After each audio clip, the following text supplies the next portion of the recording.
Good afternoon बच्चों। ये जो हमारा ये सीरीज चल रही है टेंसेस में आपको पढ़ा रहा हूँ, वोकेबलरी में आपको करा रहा हूँ, सिनोनिम्स में आपको करा रहा हूँ। ठीक है, डेली मैं आपको ये वीडियो 12 बजे देता था, लेकिन आज किसी कारण से मैं थोड़ा सा लेट हो गया। ठीक है, इसलिए मैंने ये वीडियो आपकी 1 बजे अपलोड किया। आज थोड़ा सा लेट हो गया, तो इसके लिए कोई प्रॉब्लम नहीं है, आप आज थोड़ा सा लेट वर्क कर लीजिएगा। ठीक है बच्चों, लेकिन मैं आपको थोड़ा सा बताना चाहता हूँ, कोई बच्चा अगर आज नई वीडियो देख रहा है, मतलब पहली बार जुड़ा है, तो उसके लिए बताना चाहता हूँ कि मैं अभी से पहले 4 वीडियो बना चुका हूँ 9 से लेके 12th क्लास तक के बच्चों के लिए। आप उन्हें भी देख लीजिएगा, मैं ऊपर आई लिंक में सारे लिंक आपको प्रोवाइड करा दूंगा। ठीक है बच्चों, सारे उसको देख लीजिएगा जाके, और वीडियो को पूरा देखा करें। आज का हमारा जो पैटर्न रहेगा वो इस तरीके से रहेगा। पहले मैं 9th क्लास के बच्चों के लिए वोकैब कराऊँगा, 9th और 10th के लिए। उसके बाद बच्चों मैं 9th और 10th के लिए स्पेलिंग्स लेके आया हूँ, स्पेलिंग्स कराऊंगा, कुछ स्पेलिंग्स जो इंपॉर्टेंट है बोर्ड के लिए। और उसके बाद कुछ 12th क्लास के बच्चों की जो सिनोनिम्स की सीरीज चल रही है उसके सिनोनिम्स कराऊंगा। और उसके बाद जो हमारा टॉपिक रहेगा, जो हमारा टॉपिक डेली चल रहा है टेंसेज, वो टेंस का मैं आपको टॉपिक कराऊंगा। और उसके बाद उन सभी की मैं एक्सरसाइज आपको प्रोवाइड कराऊंगा। तो इस तरीके से आज का हमारा सिलेबस रहेगा जो आज हम पढ़ेंगे इस वीडियो के अंदर।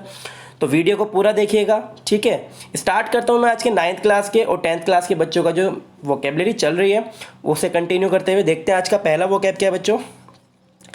पहला वो क्या है बच्चों, मूव।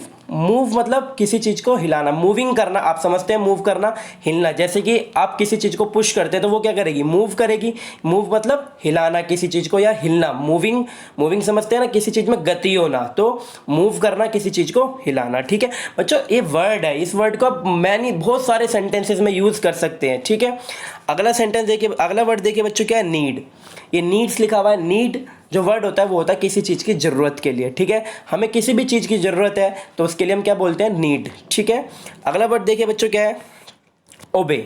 OBEY, ओबे आप यूज़ करते हैं ओबीडेंटली एप्लीकेशन जो आप यूज़ करते हैं। तो ओबे, ओबे का मतलब क्या होता है, किसी की आज्ञा मानना, किसी का, सॉरी बच्चों वो तो ओबीडेंटली होता है, वो अलग है। ओबे मतलब क्या होता है, किसी की आज्ञा मानना। ठीक है, अगला क्वेश्चन देखिए बच्चों, क्या है आपका, ऑब्टेन। ऑब्टेन क्या होता है, किसी चीज़ को प्राप्त कर लेना। जैसे कि आपको कुछ भी चीज़ मिल गई है तो आपने क्या करा है, उस चीज़ को ऑब्टेन कर लिया है, उस चीज़ को प्राप्त कर लिया है। बच्चों जो ये वर्ड करा रहा हूँ मैं, ध्यान से सुनिएगा, आप बहुत परेशान होते हैं।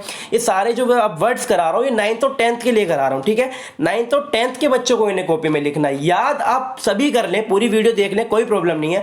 बट जो मैं कॉपी में करने के लिए, कल एक बच्चे ने क्या किया, जो मैंने सिनोनिम्स 12th क्लास के लिए कराए थे वो बच्चे ने अपने 10th वाले बच्चे ने भी कर लिए। कोई प्रॉब्लम नहीं, करने से मुझे कोई दिक्कत नहीं है, लेकिन आपका एक्स्ट्रा वर्क हो रहा है। आप याद सारे वर्ड कीजिए, लेकिन कॉपी में सिर्फ वही कीजिए जो मैं कह रहा हूँ। 9th और 10th के बच्चों को जो बोलता हूँ वो कॉपी में करें, और 10th जो 12th क्लास के बच्चे हैं वो कॉपी में वो करें जो उनका वर्क है। ठीक है, अगला क्वेश्चन देखिए बच्चों, क्या है, ओपन। ओपन क्या होता है, किसी चीज को खोलना। ओपन आपने काफी वर्ड सुन रखा होगा पहले भी, आप छोटी क्लास में आपने पढ़ा होगा ओपन। ये सारे आपके वर्ब्स हैं बच्चों, जो वर्ब्स होती है ना, वर्ब्स, वो ये सारी वर्ब्स हैं। ओपन की जो सेकंड फॉर्म थर्ड फॉर्म होती है सब ईडी होती है। ठीक है, जैसे ही मैं वर्ब्स चेंज करूंगा अपनी, जिसमें कि सेकंड फॉर्म और थर्ड फॉर्म अलग होगी, वो मैं आपको बताऊंगा। अभी जितने भी मैं वर्ब्स करा रहा हूँ आपको ईडी वाली करा रहा हूँ। ठीक है बच्चों, अगला क्वेश्चन देखो आपका क्या है, कहां गया,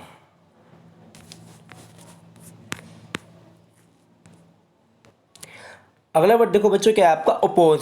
अपोज का मतलब क्या होता है बच्चों, अपोजिट जो वर्ड आपने पढ़ा होगा, अपोजिट से ही निकला है अपोज।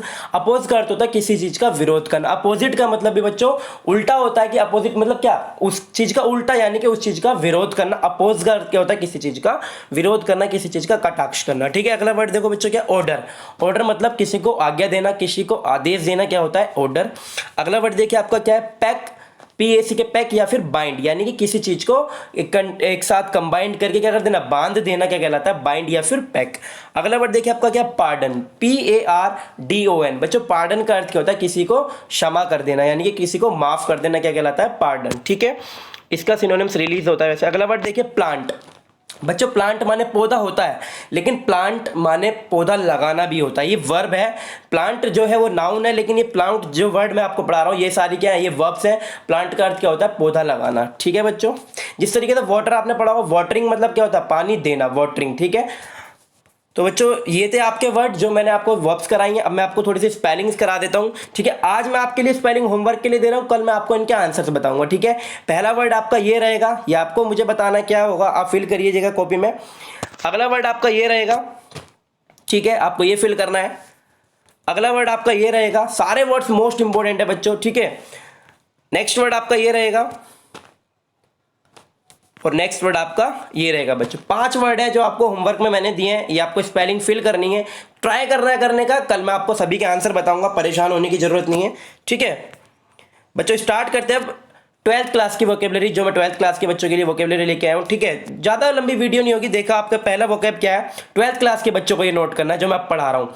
वर्थ, WORTH बच्चों। वर्थ का अर्थ क्या होता है, किसी भी चीज़ की कीमत होना, वैल्यू, वर्च्यू, एस्टिमेशन, ये सारे इसके सिनोनिम्स हैं।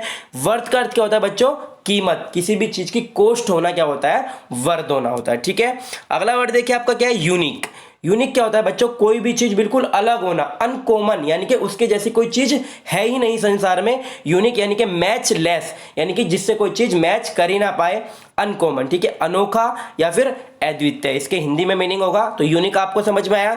अगला वर्ड देखिए आपका क्या है, जिगजैग, ZIGZAG। जिगजैग का अर्थ क्या होता है बच्चों, कर्व्ड, ग्रैम्बलिंग या इंक्लाइंड। बच्चों अगर मैं एक एग्जांपल लूँ वाटर का, जिगजैग, पानी अगर आप नीचे बिखेर देंगे तो कैसे बहेगा, इस तरीके से बहेगा ना, जिगजैग की पोजीशन में बहता है, यानी कि टेढ़ा मेढ़ा वो बहेगा। तो जिगजैग का अर्थ क्या होता है, टेढ़ा मेढ़ा बच्चों। अगला वर्ड देखिए आपका क्या है, वरी। वरी का अर्थ होता है बच्चों चिंता करना, ठीक है। ट्रबल, एनोय मतलब परेशान होना, टीज परेशान करना किसी को, तो वरी का अर्थ क्या होता है, चिंता, ठीक है। आप हिंदी में देख सकते हैं इसका मीनिंग क्या है, चिंता करना, ठीक है।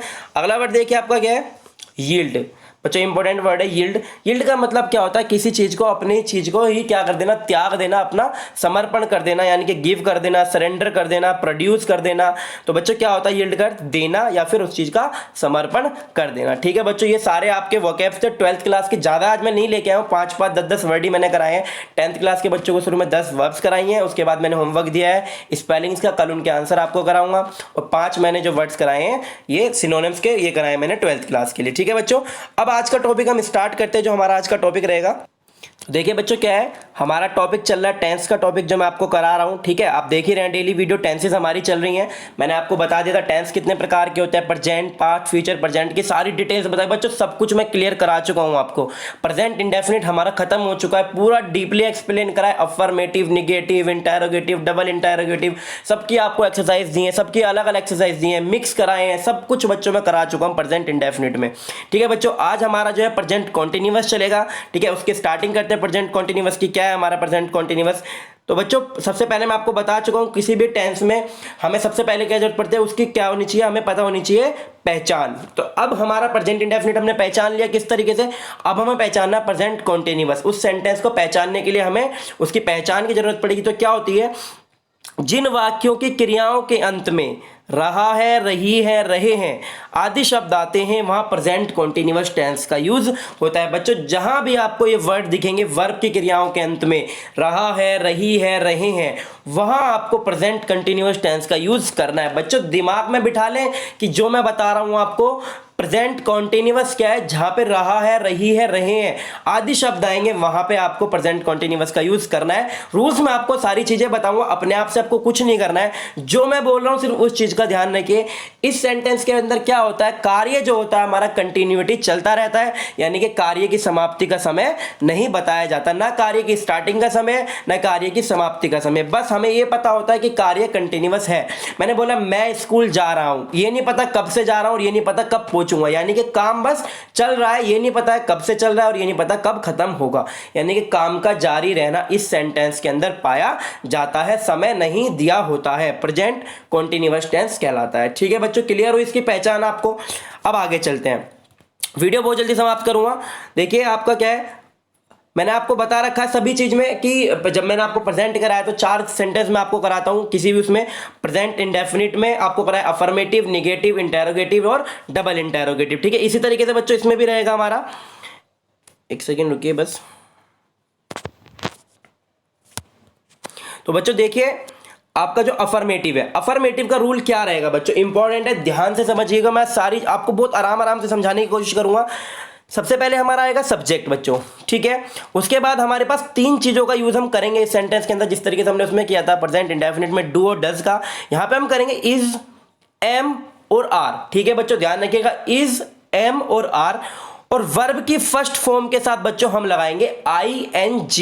सभी वर्ब की फर्स्ट फॉर्म के साथ हम ING लगाएंगे प्रेजेंट कॉन्टिन्यूअस में, और उसके बाद बच्चों हमारा आएगा ऑब्जेक्ट, ठीक है। ये समझ में आ गया आपको, 3 चीजों का यूज करेंगे सब्जेक्ट के साथ, इज, एम आर। अब इज एम आर कैसे कैसे अलग अलग करता हूं मैं, देखिएगा। अगर हमारा सब्जेक्ट सिंगुलर रहेगा, यानी कि अगर हमारा सब्जेक्ट सिंगुलर रहेगा यानी कि एक वचन रहेगा, तो हम यूज करेंगे इज का।